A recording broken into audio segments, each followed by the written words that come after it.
Welcome. This is Managing Our Emotions, hosted by the Mental Health and Wellness Center at Malloy College. I'm an intern at the Wellness Center. My name is Teresa, and with me I have Paisley. Also an intern at the Mental Health and Wellness Center. We organized a presentation to do with a group today. This is a recording so that you can look back on our YouTube page at any time to utilize any of these skills or resources or refresh on how to manage your emotions, not only during this time, but at any time. You ready to get going, Paisley? Yeah, let's do it. Do it. So typically this would be a group setting and we'd have a few people with us and we would just go through these introductions and guidelines on how best to use a group or how best to move through a group, but we're going to skip through that and start right at managing our emotions. So emotion management is the ability to be aware of how we can constructively handle both positive and challenging emotions. This practice helps us to process our experience without letting it impact those around us unintentionally. There's 5 main directions that we want to take when we're trying to manage our emotions. We're going to break each one of these down slide by slide and offer some tips and tools, but here's the gist of it right here. So first you want to identify what you're feeling. Identify the cause of these feelings, recognize the way that we feel in our bodies, accept how we're feeling, and then respond. So let's scroll down to the first step, which is how we are going to identify what we're feeling. Paisley, do you want to talk about this a little bit? Sure. So there's a couple different ways that we can start off with identifying what exactly it is that we're feeling, starting by asking ourselves, what is the emotion? So putting a word to what the emotion is that we're having going on inside of us. And then also, have we ever felt like this before? Thinking about maybe a previous time where we were in a similar situation and we felt that same emotion word. And if we haven't, processing what it's like to have a new feeling that we've never experienced. Yeah. Some of us who are also a little maybe disconnected from our feelings might have to take it a bit further and even say, am I experiencing an emotion? And really check in with themselves there. But next I have an array of emotions that we could feel at any given moment. We could be feeling anxious or heartbroken, happy. We can be feeling amused, content, excited, resigned. There are so many different emotions we could name given the spectrum. I think foundationally, the foundation of emotions are 6 basic ones that we know: anger, sadness, happiness, frustration. But there's really such an array that we can experience. So first you want to take a step and acknowledge what you're feeling. Like Paisley said before, have I felt this before? What am I feeling right now? Put a name to it. It's annoyance. And then I move forward to this next step. Identifying the cause. So typically when we're feeling an emotion, there's something that preceded it. What happened right before I felt this way? Think about who you were with before you were experiencing this emotion. Where was I physically? What room, what town, what event was I where I was when before I felt this way? So identifying the cause of the emotion helps bring clarity and really informs the kind of response that we're going to have. If I started feeling angry while I was in, or before I was in the kitchen, my response shouldn't be about school. It should maybe be something that is regarding the kitchen. So Paisley, do you want to start this one? I know you have a special treat for us in this area. Yeah, sure. So the next step would be to notice how that feeling is being expressed inside of your body. So our bodies can tell us so many different things without really noticing. So it's important to take a step back and listen to what's going on inside of us. When we have different feelings and emotions, we might feel things like feeling tense or dizzy. Physically, we might get sweaty. We might not realize, but our shoulders could be tense. Nausea could be something that might happen. Blurred vision, a clenched jaw. These are all things that happen in our bodies and that we don't have control over when we're feeling certain emotions. And so what I want to do now is kind of run us through a body scan exercise. We can really break down what is going on for us physically. And it's a really good way to identify the parts of our body, aspects of what's going on inside when we're feeling an emotion. So we're going to start by making sure our legs are uncrossed, feet are flat on the ground, hands can be either in your lap or on the side, wherever's comfortable for you, and really start just by bringing attention into your body. So try to take some deep breaths to start with, in through your nose, out through your mouth. If it's comfortable for you to close your eyes, you can definitely do that as well. And just notice that your body is seated wherever you may be seated. Feel the weight of your body on top of your chair. Feel the way that chair is attracting to your bottom of your thighs, your back if you're against something with the back, and feel the weight of your body on the floor as well. So what does it feel like for the soles of your feet to be either flat on the floor or in a shoe that's then on the floor? What does that heaviness feel like? When you're noticing the way your body feels in your seated position, go ahead and take a few deep breaths in through your nose again slowly, and then releasing out through your mouth. And while you're taking that deep breath, really try to bring in as much oxygen as you can to really enliven your body. And while you exhale, try to have a sense of relaxing more deeply. So releasing and falling more deep into that relaxation.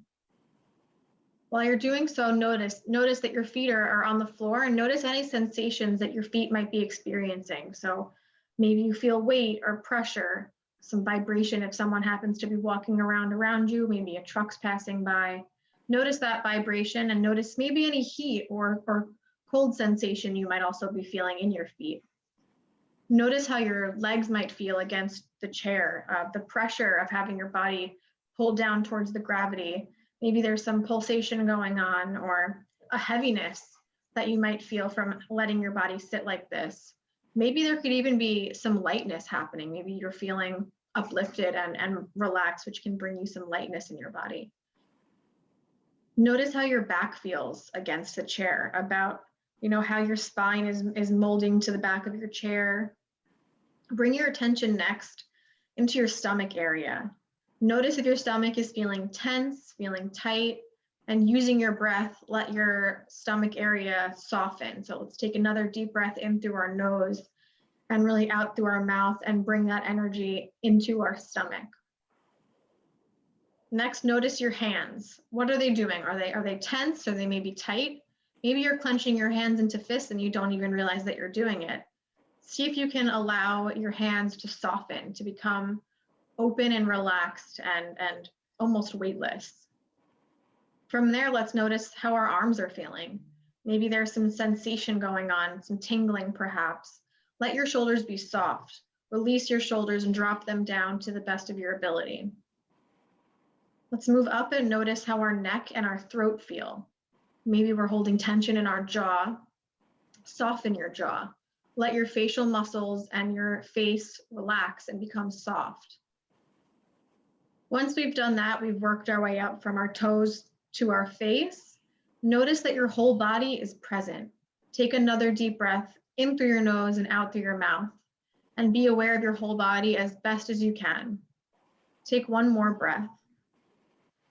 Then, whenever you're ready at your leisure, open your eyes, come back to, and now we can kind of process what we feel like after completing an exercise like this. That was really lovely, Paisley. Thank you. Thank you. I didn't realize that I needed that. I thought I was feeling pretty relaxed, but now I'm definitely actually relaxed. Awesome. That's great. Yeah, I think we don't always think we need things like that. And then, we do them and it's like, wow, I was tensing up my shoulders. I didn't even realize. Absolutely. I was like, oh, my tongue is like all the way up at the jaw, the roof of my mouth. The roof of your mouth. Mm-hmm. So many things like that happen in our bodies and we never think about them, but when we bring attention to them, it can really cause some expression of some stress. Yeah. Such a great practice. Thanks, Paisley. You're welcome. Thank you. So after we check in with our bodies and see how we feel, perhaps perform a body scan, we want to move on to the next part of the process, which is to accept the emotion. Acceptance simply means being aware of your emotion and accepting them for what they are right now. But most importantly, knowing that they won't last. Accepting emotions also implies accepting that the emotion is going to change. This goes for any of the emotions we experience, whether they're negative or positive, challenging or positive. Happiness passes, sadness passes. Accept this, and you can have more control. You can manage the emotion you're experiencing more depthly. So finally, we want to respond. Now that you've identified what you are feeling, sorry.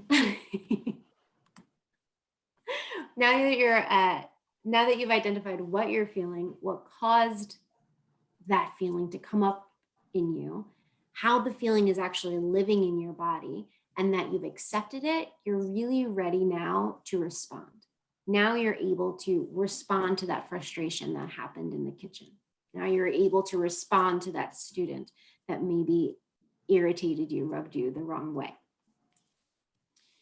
So some responses might look like the following bullets. There are so many ways to appropriately respond to an emotion, and there are so many ways that are less constructive ways to respond. Today, we're going to discuss appropriate and supportive ways. So one of the ways might be to do a body scan if you need. Just like Paisley was saying, you can do it again. Just take a second and really check in with yourself. You can take a deep breath and then express how you're feeling verbally, physically, artistically, in whatever way feels appropriate for you. You can pause and ask someone to modify their behavior. Excuse me, can you please take a few steps back? You can just walk away. Sometimes and you experience something that brings up emotions and hi meow. And the best solution is to remove yourself from the situation. Taking a break from the task at hand, taking a step away and then coming back. Establishing a boundary. It really hurts me when you say, or I feel sad when you say this. Or you can modify your environment for your comfort or safety. I'm feeling nervous because I'm driving on the highway and my seatbelt is not. Put my seatbelt on and I'm able to modify my environment and make myself feel safer. I'm home alone and I'm feeling scared.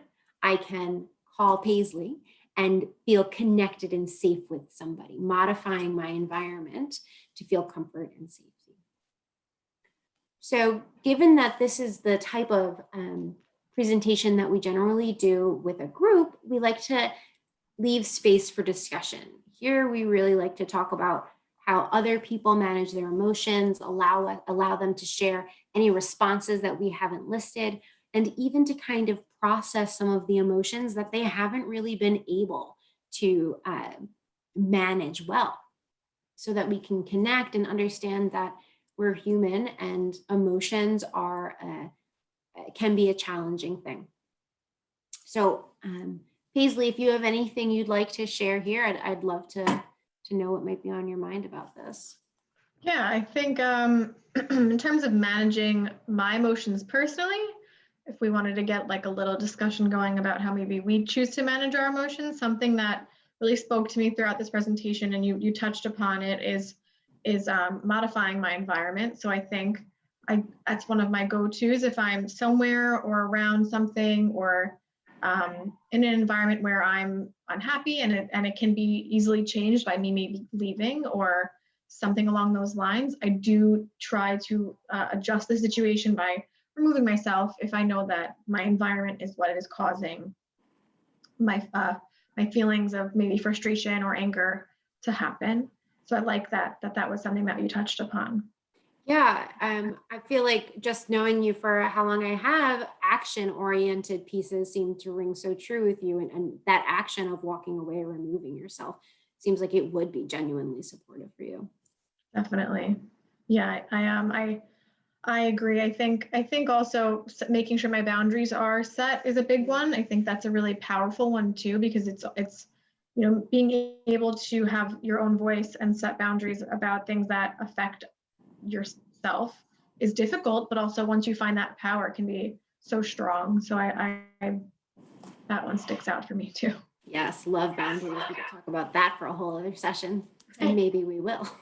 Definitely. I think that what touches for me mostly for managing my emotion is checking in with my body. Deep breaths, acknowledging that I'm feeling what I'm feeling and that it's a part of my human existence. I'm feeling irritated right now, and that's natural, and just accepting it and moving it. Physically feeling it, I think, is best for me, and taking deep breaths to move on is definitely my go-to. Yeah. So it's so simple, right? Like we live in our bodies all the time. So it's to be able to be in tune with ourselves and utilize something that we always have, our body, to manage our emotions is such a powerful tool. Our number one resource. All right. Well, thank you so much for watching our video. We are from the Mental Health and Wellness Center. Paisley and I are counseling interns at the Wellness Center at Molloy College, and we will be continuing to offer groups and discussions just like this. And we look forward to seeing you at the next group that we hold, which I believe is going to be weekly. So please join us or hop in on YouTube and watch our videos there. Because we'll be adding a bunch this semester, I believe. So thanks again, and thank you, Paisley. Thank you. This has been great. I can't wait to do more. Yes. Thanks.